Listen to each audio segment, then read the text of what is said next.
Hi, everyone. It is a really genuine honor for me to introduce our next speaker, Dr. Richard Bartle.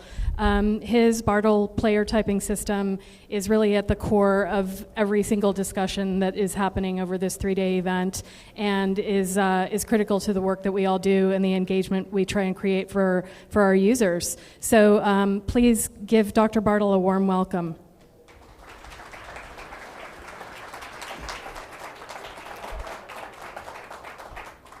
Right, yes, English accent. That means I'm a Hollywood villain. So imagine that you're a novelist who has developed a better way to write fiction. If people follow your way of writing fiction, they'll end up with better novels. Now, suppose a bunch of journalists get hold of your fiction writing system and apply it to writing facts. So they're writing journal stories using something that you created to write fiction. You might be surprised to find that it works, and this is my situation with gamification. I created something which has got very little to do with gamification that seems to work for it. It's meant for games, but it works for things that are expressly not games. So, this is why I'm here today, because I have this 4-player type thing that a lot of people seem to use in gamification.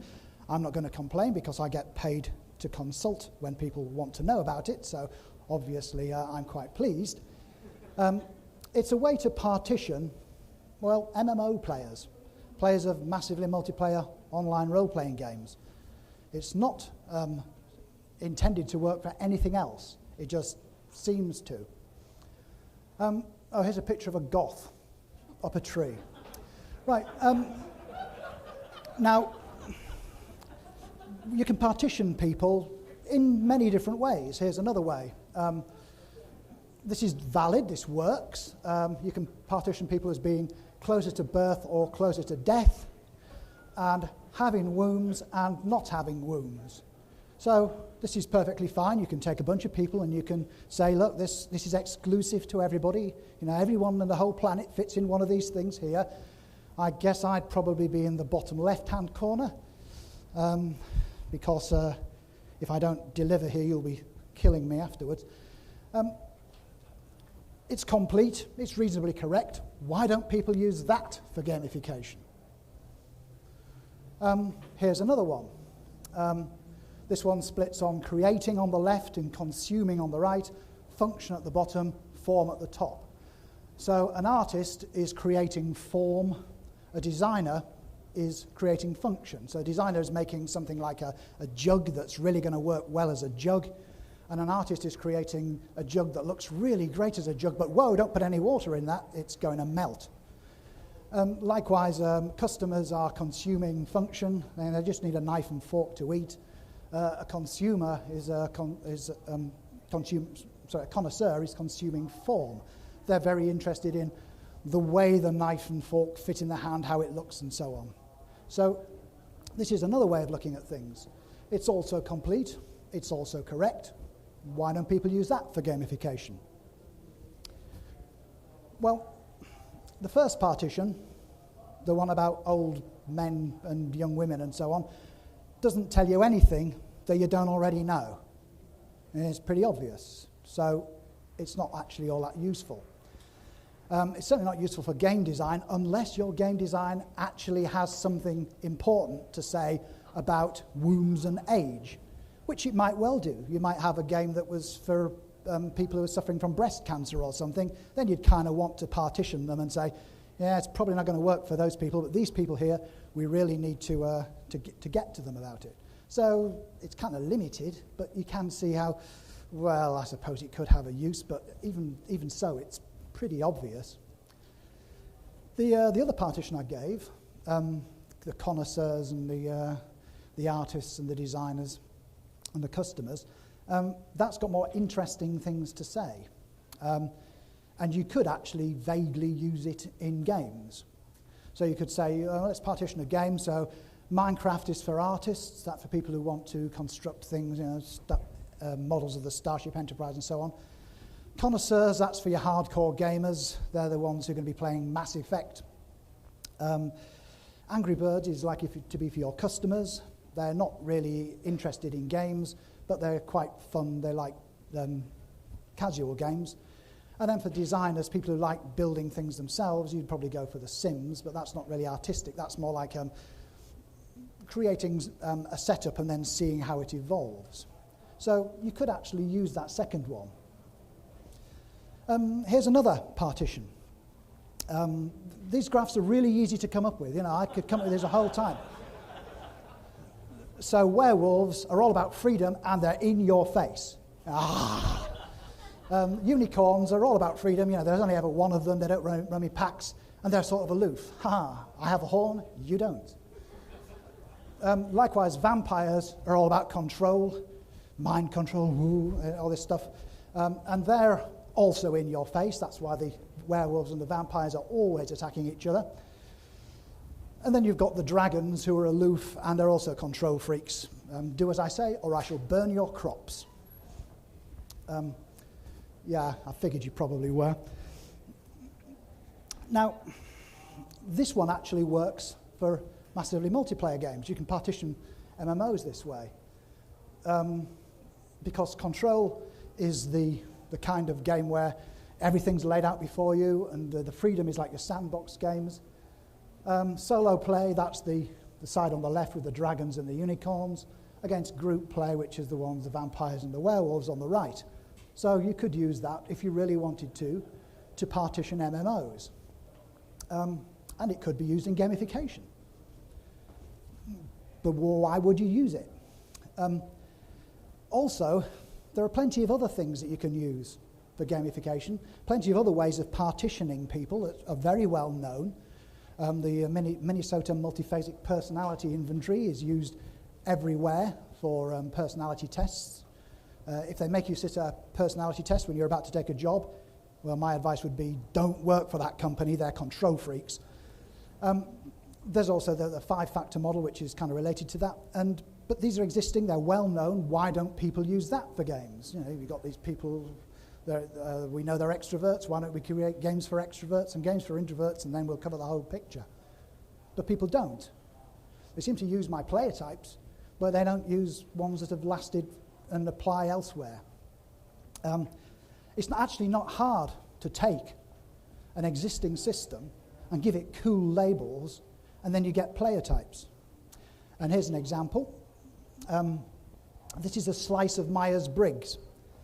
So we've got people who are interested in depth, and people who are interested in breadth, people who are interested in like the heart, and people who are interested in the head. So geeks are cerebral people who focus very heavily on things the rest of the population doesn't find important, but kind of does if they ever want to use a computer. Then you've got the people like goths, who are also in depth, but they're all emotional. You know, that's where they cut themselves and they put makeup on and they go up trees. Then you've got the jocks, who are a bit more superficial. They cover a lot of things, but not in so much depth. And they're all about the heart, so they're all, it's not that I'm smarter than you, it's that I'm bigger and faster and I can throw a ball into a hole faster than you. And then the punks are the ones who are the broader side. They've thought about the world, they know the world doesn't work, they haven't got any solutions, but damn, they want them implemented right now. So this is a way of splitting up Myers-Briggs with cool labels so that everybody's impressed, but actually it's just one part of a four different dimensions in this system. This is the thinking, feeling versus extroversion, introversion. But because I put breadth and depth and heart and head and given them cool names, it looks great. I mean, you could go off and probably sell that to your boss, unless you are the boss, in which case you'd be sitting there waiting for someone to sell it, and then you'd say, well, that's just Myers-Briggs. Oh, this is very hard to see. This is from the 15th of September, 1967. It's from my primary school mathematics book. As you see, I got a silver star up there. I went through the whole book. I couldn't find a gold star. You can see why it's absolutely scruffy. And my writing hasn't really changed since I was 7. So, given all these possibilities, why did gamification go with MMO player types?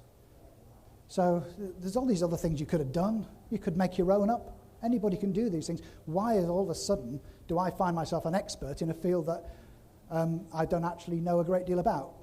The only difference between me and you is that I actually say I don't know, that I don't know much about it. Well, the answer seems to be that they strike a chord. What we have with MMOs, it only works in MMOs. I've actually got a proof that it only works in it. Well, I've got a proof that it works in MMOs that doesn't work for anything else. So it really shouldn't work for anything else. But hey, I'm not going to complain. But there seems to be something about it that strikes a chord with other areas.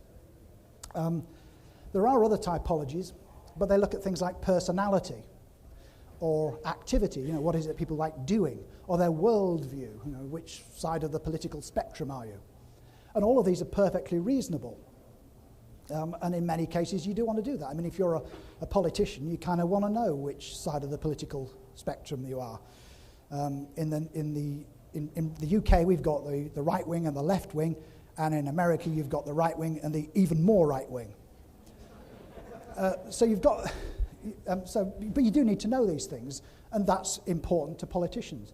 There's something about my player type system which is important to gamification.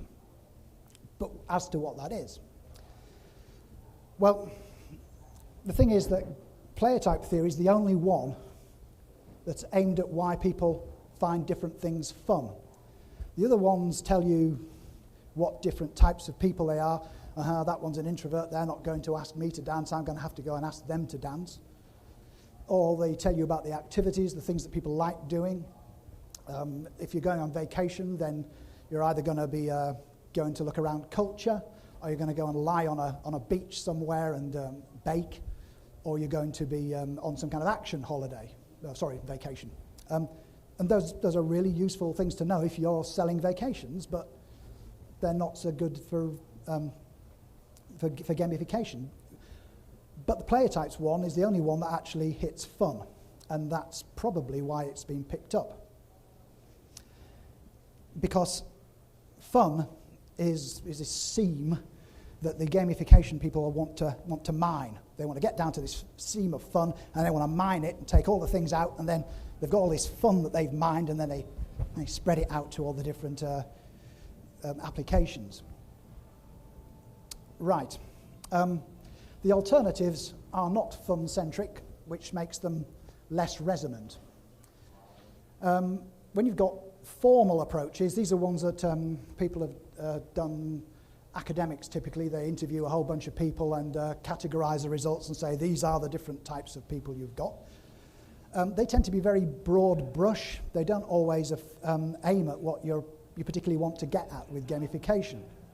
For example, there's a Reese Desire profile, which a few games companies are now looking at, not for long, because once they find out that things like vengeance are there, they're thinking, I don't really want this guy to, if he doesn't like my game, to come hunting me down with a rifle. But this is a well-known study. It's tens of thousands of people have been analysed, and what their motivations are have been assessed, and they've come up with this set of 16 possibilities, most of which are of no value to gamification. And because they're so broad brush. And likewise, if you go out and try and get any kind of academic to do anything, the first thing they'll say is, give me money. And then the second thing is they'll tell you something you already knew, or you didn't know, but then you didn't want to. Except for me, obviously, if you gave me money, I'd tell you whatever you wanted to know. Yeah. There are informal approaches to partitioning people up, but these always seem to rely heavily on stereotypes and folk wisdom. So women like whatever. That's probably actually true. Young people dislike whatever. Probably also true. Whatever you've got attracts students. So you can just pick any old thing. Long hair. So women like long hair. Well, they might like some women like lots more. You see how it gets kind of, you're always getting into stereotypes. Young people dislike long hair. Well, maybe they do, maybe they don't. Maybe they dislike it on old people, but not on themselves. Long hair attracts students. Well, if they get course credit for it, sure. So there are all these informal things, but they don't actually tell you anything you can trust. They're all being passed down, and frankly, a lot of them are racist, sexist, anythingist. And if you do use them, then you're opening yourself up to complaint. Of course, you might make a fortune out of it, but that doesn't really matter once the lawyers get hold of it. What player types give is a way for gamification to marry up rewards with activity. If you do this, then you will, because you're finding it fun, we will reward you with this. And this is something the other things don't do. But you've got to think it through. One of the things that I find happens a lot is much gamification is to do with points. You do this, you get points. The more points you get, the more badges you get, the more levels you go up, the better you are. Well, that's an achiever thing. And it's fine to reward achievers with points, but you don't want to reward non-achievers with points. So you don't say to an explorer, congratulations, you found this obscure part of the website, here, have 100 points, because they're saying, what do I want 100 points for? It's nothing to me. I'm an explorer, not an achiever. You're giving me 100 points. It's useless. What I want is more to explore. Likewise, a socializer. Here, have 100 points. Okay. You're like paying me to speak to my friends? That kind of cheapens the friendship, doesn't it? They don't see things the same way as each other. That's the whole point of having different player types. They actually are those player types. So you can't treat them all as if they were achievers. You have to treat them as if they were separate. So even though my player type system does get used, it doesn't always get used in a sane fashion. Now, it's obvious that there must be better partitions that you can use than the ones in the player type system, because it wasn't designed for what it's being used for. There must be better ones out there. If you were a game designer, you'd actually be looking for these other alternatives for fun, because that's what game designers do. They look at things for fun. They get their fun from creating things like partitions. I actually quite liked it when I created that player types thing, not because it all fitted neatly, but actually it was because it all fitted neatly. That's why I liked it. Oh, that's pretty cool, that. Yeah. Didn't expect it to last more than about 6 months, but it was pretty cool. And game designers do look at these things for fun. You probably, if you are thinking of doing gamification, you probably should speak to a game designer. They might not speak to you because they're very hard to find, and when they do, they speak nonsense, as you're obviously hearing. But they can actually design games. And if you want game design, then speak to a game designer. Now, when I formulated these player types, I didn't actually create them to say these are the different things that MMO players find fun. That isn't why I created it. I did it to say MMO players find different things fun. I wasn't saying, look, these are the 4 things which if you follow them, this is what players of MMOs will find fun. Because back then, people only ever created MMOs that they personally as a designer found fun. So if you are creating a game that you found fun, okay, it's going to have one player, you, but you want it to have lots of other players. And furthermore, having lots of these other players, they all fit together and they have dynamics between themselves and they work in different ways. So if you, as an example, if you've got achievers, if you've got a game that only got achievers, so here's your player base, and they're all achievers. The ones at the top are really happy because they're beating the ones at the bottom. But the ones at the bottom think, oh, what's the point in playing this game? I keep losing. And they stop playing. Now you've got fewer achievers. And the same thing happens. The ones at the top are fine. The ones at the bottom who used to be quite good are now not so good. They fall away. And you keep getting gnawed away at the bottom. But if you've got socializers, there's a level at the bottom. All the achievers are better than the socializers. But the socializers don't care because they're not into the same thing. So you've got this layer of insulation stopping all your achievers from clearing away because they've always got somebody that, by their metric, they're better than, or these socializers. So you do need to have these relationships between different player types, because if you only focus on one, then it'll go down just like that. Now, prior to my what I wrote, my paper, people just used to create games for one player type, if you like. They knew that they were creating a game that they would like to play, so they created it. But that's not how game designers should work. They should create games that people want to play and that they personally will have fun in designing, not in playing. So today, that's what they do. They create MMOs that people find fun, and nobody can ever believe that it was ever the case that people didn't do that. You know, why do you get all this fame and fortune? Well, fame, maybe not fortune, for creating this player types thing when it's obvious. Well, it's only obvious now. It wasn't 15 years ago. So game designers treat people now as people, not as if they were all clones of the game designer. Now, I see the same thing with gamification. In my old school, my primary school, I don't know what it's called in America, but probably not primary, if you got a gold star, that was great. If you got a silver star, that was not so great, but it was better than if you just got a regular colour. So most people just got a regular random colour, you know, yellow, green, red, something. If you did well, you got a silver. If you did really well, you got a gold.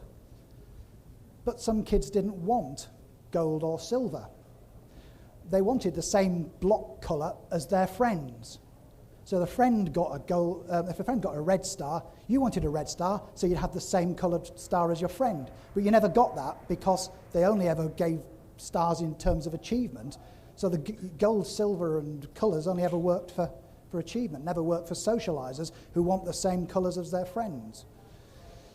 So the extrinsic rewards meant for achievers, they could have been used to reward socialisers, but they weren't, because school teachers just, gold stars and silver stars are more expensive than the ones in multicolours, so they just give them a...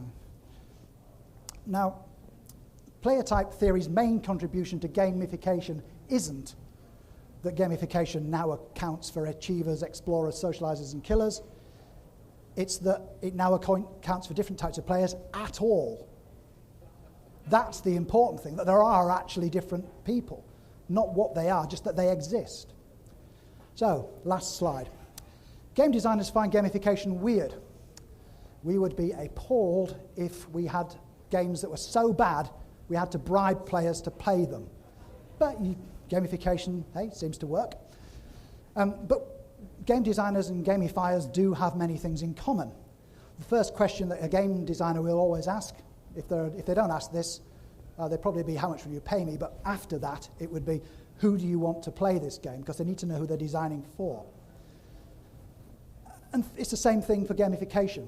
Who do you want to engage with your gamification? Once you know who you want to engage, then you can design your gamification strategy. Player types is an answer, but the answer has yet to be found. I've given you a hammer, but you've got a screw. I can hit the hammer into the screw in with a hammer very quickly, but you really want the screwdriver. That has to be designed yet. Okay, end of my talk.